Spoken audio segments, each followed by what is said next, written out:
Assalamualaikum warahmatullahi wabarakatuh. Perkenalkan, nama saya Muhammad Ardian Saputra dari kelas A semester 5 dengan NIM 2201-02016 dan dosen pengampu Ustadz Samsudin MPD yang telah mengamanahkan saya untuk mempresentasikan tentang bahasa vernakular versus bahasa standar, konflik dan harmonisasi antara bahasa standar dan vernakular. Sebelumnya, kita harus mengetahui tentang apa itu bahasa vernakular dan bahasa standar. Baik, pertama kita harus mengetahui tentang bahasa vernakular. Bahasa vernakular atau dialek merupakan yang digunakan oleh masyarakat dalam kehidupan sehari-hari, seringkali berbeda dari bahasa resmi atau standar yang digunakan dalam pendidikan, media, atau pemerintahan. Bahasa ini biasanya mencerminkan budaya, tradisi, dan identitas lokal, contohnya termasuk bahasa Jawa, bahasa Sunda, bahasa Batak di Indonesia yang digunakan dalam konteks informal dan interaksi sosial. Jadi bahasa vernakular atau dialek itu adalah bahasa sehari-hari masyarakat yang ada di suatu kelompok atau suatu daerah atau suatu suku, semisal yang disebutkan tadi seperti bahasa Jawa, Sunda, atau Batak. Itu bahasa-bahasa atau dialek yang ada di Indonesia sebagian, kan, tapi di Indonesia itu memiliki 38 provinsi dan di setiap provinsi itu memiliki berbagai macam dialek, berbagai macam bahasa. Contohnya aja seperti di provinsi NTB ini kita memiliki 3 suku atau 3 bahasa yang berbeda. Di setiap suku itu memiliki bahasa lagi berbeda-beda lagi, seperti contohnya di NTB ini ada 3 suku. Pertama suku Sasak, suku Samawa, dan Mbojo. Nah, di setiap suku tersebut memiliki bahasa atau dialek-dialek tersendiri. Pertama misalkan di suku Sasak saja, di sana di setiap daerah, setiap desanya, bahkan di setiap dusunnya memiliki bahasa berbeda sendiri. Apalagi di setiap kabupatennya. Di sana di Lombok aja memiliki sekitar 4 kabupaten: Lombok Tengah, Lombok Timur, Lombok Utara, dan Mataram. Itu semua berbeda-beda bahasa. Belum lagi kita ke bahasa di dialek atau suku Samawa, belum lagi ke Mbojo, itu udah memiliki bahasa-bahasa mereka tersendiri atau bahasa-bahasa dialek mereka tersendiri.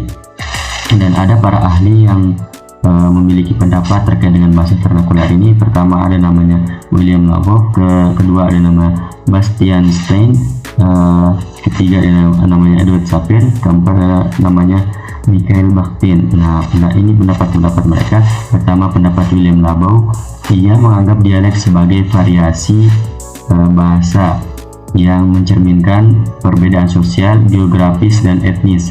Dialek dapat muncul dari pengaruh sejarah dan konteks lokal, dan tidak ada dialek yang lebih baik dari yang lain. Seperti yang saya katakan tadi, perbedaan bahasa vernakular ini mencerminkan perbedaan sosial tertentu atau geografis yang ada di daerah tersebut. Dan kemudian menurut si William Labov ini, dialek dapat muncul dari pengaruh sejarah dan konteks lokal. Itu maksudnya bahasa dialek itu udah turun-temurun dari nenek moyang mereka yang menggunakan bahasa itu terlebih dahulu, kemudian diturunkan ke anak-anaknya, kemudian ke anak-anaknya lagi, dan kemudian sampai sekarang masih digunakan di daerah tersebut atau di suatu kelompok tersebut. Ini menurut si William Labov terjadi atau bisa muncul dari pengaruh sejarah dan konteks lokal yang ada di daerah tersebut. Nah, kemudian untuk Basil Bernstein ini, dia membedakan antara bahasa elaborated atau bahasa standar dan bahasa restricted atau bahasa vernakular. Menurutnya, bahasa vernakular seringkali digunakan dalam konteks sosial yang lebih intim dan formal sehingga menciptakan bahasa dalam ekspresi kompleks. Jadinya bahasa standar itu khusus atau lebih dikhususkan di suatu tempat tertentu atau suatu kelompok masyarakat tertentu. Bahasa standar itu adalah bahasa yang formal yang ada di suatu negara atau bahasa penengah, bahasa penyambung. Bahasa standar itu ada penjelasannya di slide setelahnya. Kemudian ada Edward Sapir mengatakan bahwa bahasa adalah cermin dari budaya. Bahasa vernakular mencerminkan cara hidup dan nilai-nilai masyarakat sehingga penting untuk studi antropologi dan sosiologistik. Seperti tadi dia yang Edward Sapir ini menekankan bahwa bahasa vernakular itu adalah cerminan dari budaya yang ada di tempat tersebut. Kemudian keempat menurut Mikhail Bakhtin, ia menganggap bahwa setiap bahasa termasuk bahasa vernakular memiliki dialogisme yang menunjukkan adanya interaksi antar berbagai suara dan perspektif yang menjadikan bahasa vernakular penting dalam menciptakan identitas. Ini menurut dia bahasa vernakular itu memiliki dialogisme yang adanya interaksi antara berbagai suara dan perspektif. Jadi di setiap dialog, di setiap bahasa vernakular itu memiliki ritme atau nada-nada tersendiri, nada-nada khusus dalam bahasanya. Seperti tadi ada namanya bahasa Jawa, bahasa Sunda, dan bahasa Batak. Mereka ini berbeda-beda dalam nada bicara mereka. Seperti bahasa Jawa ada gelombang-gelombang tertentu atau lekuk-lekukannya dalam berbicara. Bahasa Sunda seperti berbeda juga, dia cenderung seperti bahasa yang orang yang lemah lembut gitu, seperti yang ada di misalkan di contoh film-film tersebut. Mereka dicontohkan atau diidentikan dengan orang-orang yang lemah lembut atau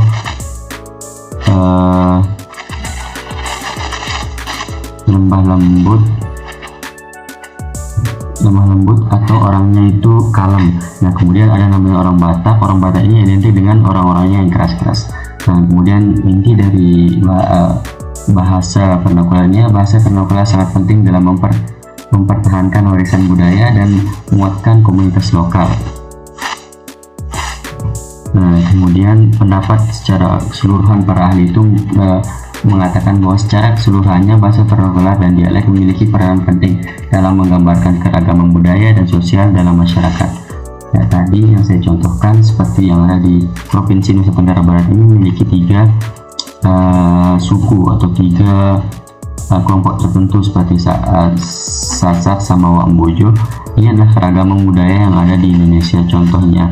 Nah, ini bisa mencerminkan bahwasanya dengan dialek, dengan bahasa mereka bisa mengasih tahu bahwasanya mereka itu dari suku ini, dari daerah ini, dari bangsa ini. Dan kemudian kita beralih ke bahasa standar. Bahasa standar merupakan bentuk bahasa yang diakui dan digunakan secara resmi dalam konteks tatanan pendidikan, media, dan pemerintahan. Bahasa ini memiliki tata bahasa, kosakata, dan pengucapan yang konsisten, seringkali dianggap sebagai norma yang ideal. Contohnya bahasa Indonesia. Bahasa Indonesia baku digunakan dalam buku, cerita, dan dokumen resmi sehingga memfasilitasi komunikasi di seluruh wilayah. Bahasa standar berfungsi untuk menyatukan berbagai dialek dan varian bahasa dalam masyarakat. Nah, jadinya seperti udah saya jelaskan tadi, kan kita memiliki beragam bahasa atau dialek gitu. Nah, bahasa standar ini adalah sebagai bahasa komunikasi untuk berbagai macam dialek dan daerah tersebut. Ini bahasa standar ini adalah bahasa tengah yang baku digunakan pertama dalam buku. Misalkan dalam pendidikan kita belajar misalkan di sekolah itu berbagai macam suku atau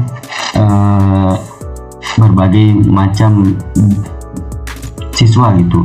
Mereka datang dari wilayah tertentu, ada misalkan dari yang 3 tadi, ada yang datang dari suku Jawa, ada yang datang dari Sunda, Batak gitu kan.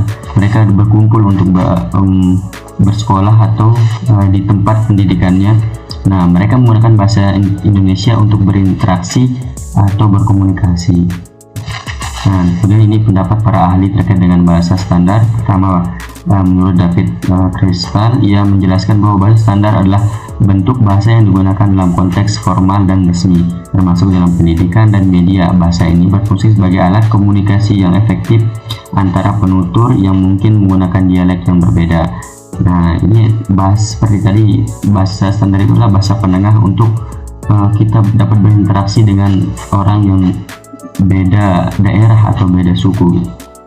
Kemudian menurut Basil Bernstein terkait bahasa standar, ia membedakan antara bahasa standar dan bahasa vernakular. Menurutnya bahasa standar memiliki struktur yang lebih kompleks dan digunakan dalam konteks formal, sedangkan bahasa vernakular lebih formal dan kontekstual. Nah, ini lebih jelas. Ketiga, menurut Merriam-Webster, dia dalam kamusnya bahwa bahasa standar didefinisikan sebagai bentuk bahasa yang diakui secara resmi dan yang digunakan dalam konteks resmi. Ini mencerminkan konsensual sosial tentang bentuk bahasa yang tepat. Nah, dia mengatakan bahasa yang diakui secara resmi, jadinya seperti bahasa Indonesia ini, kalau kita orang Indonesia, kita menggunakan bahasa Indonesia, itu udah menjadi bahasa resmi yang ada di negara kita. Jadinya walaupun kita dari manapun, dari suku manapun, dari bangsa manapun, kita tetap menggunakan bahasa Indonesia yang baku dalam berkomunikasi antara masyarakat yang berbeda-beda. Kemudian William Love mengatakan, ia menekankan bahwa bahasa standar seringkali dipandang lebih tinggi dalam hierarki sosial, tapi tidak lebih baik dari dialek lain secara intrinsik. Bahasa standar berfungsi untuk menyatukan berbagai kelompok dan memudahkan komunikasi. Nah, ini jelas seperti yang sebelumnya saya jelaskan. Nah, kemudian ada pendapat umum terkait dengan bahasa standar. Secara umum, bahasa standar berfungsi sebagai norma dalam komunikasi resmi dan pendidikan, membantu menjaga keragaman dalam penggunaan bahasa di masyarakat. Nah, agar orang tidak keliru dalam berbicara atau berkomunikasi dengan orang di luar daerahnya atau orang yang berbeda-beda gitu, mereka menggunakan bahasa resmi untuk berkomunikasi. Dijelaskan sebelumnya. Nah, kemudian ada konflik dan harmonisasinya seperti yang di dalam judul. Yang pertama, konflik terkait bahasa standar dan bahasa vernakular. Pertama, identitas budaya. Bahasa vernakular dianggap lebih mencerminkan identitas lokal, sedangkan bahasa standar dapat dianggap mengancam keunikan tersebut. Jadi kan bahasa vernakular itu adalah bahasa yang digunakan di suatu daerah atau di kelompok tertentu. Nah, kemudian masuk bahasa standar dapat dianggap mengancam, atau bahasa standar ini dapat memudarkan atau menghilangkan bahasa lokal atau bahasa nenek moyang mereka. Nah, kedua, stigma sosial. Penutur bahasa vernakular seringkali mengalami stigma dalam situasi formal di mana bahasa standar lebih dihargai. Nah, jadi misalkan di daerah-daerah tertentu seperti contohnya kita nih di bahasa di suku Sasak, mereka menggunakan bahasa Indonesia dalam berkomunikasi atau menuturkan suatu pendapat. Tapi orang di daerah atau di tempatnya cara mengutarakan pendapatnya itu mereka menekankan bahasa dialek atau bahasa vernakular mereka, itu bahasa daerah mereka. Jadinya ini sebuah tantangan bagi kita, bagaimana kita dapat menjalin silaturahmi atau sosial kita dengan masyarakat yang lain. Yang ketiga, akses pendidikan. Kesulitan dalam memahami bahasa standar dapat menghambat akses pendidikan bagi penutur bahasa vernakular. Nah, jadinya itu juga sebagai pengajar kita harus bisa memahami karakter anak atau peserta didik agar kita dapat nyaman dalam mengajar. Kemudian harmonisasi dengan bahasa standar dan bahasa vernakular. Pertama, pengayaan bahasa.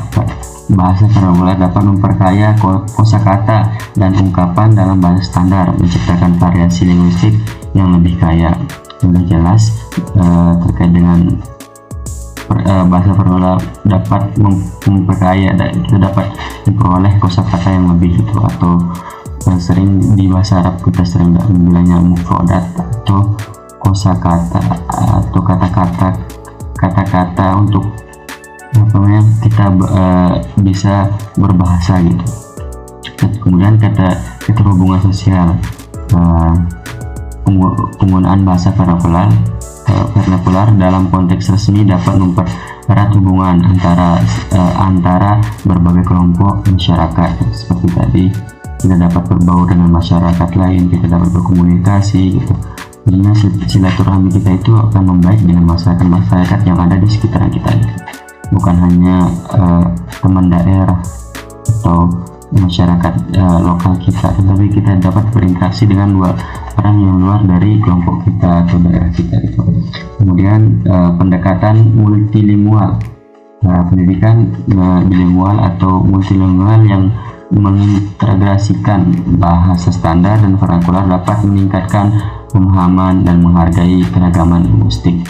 Jadi seperti tadi di pendidikan kita dapat menggunakan bahasa standar untuk mengajarkan atau berkomunikasi dengan peserta didik kita dengan baik, dan kemudian peserta didik kita juga kita ajarkan gimana bahasa standar dengan baik, tetapi tidak menghilangkan bahasa vernakular mereka atau bahasa dialek mereka gitu. Mungkin ini saja yang dapat saya sampaikan, kurang lebihnya mohon dimaafkan. Kalau ada pertanyaan boleh boleh bertanya di kolom komentar ya. Sekian dari saya. Wassalamualaikum warahmatullahi wabarakatuh.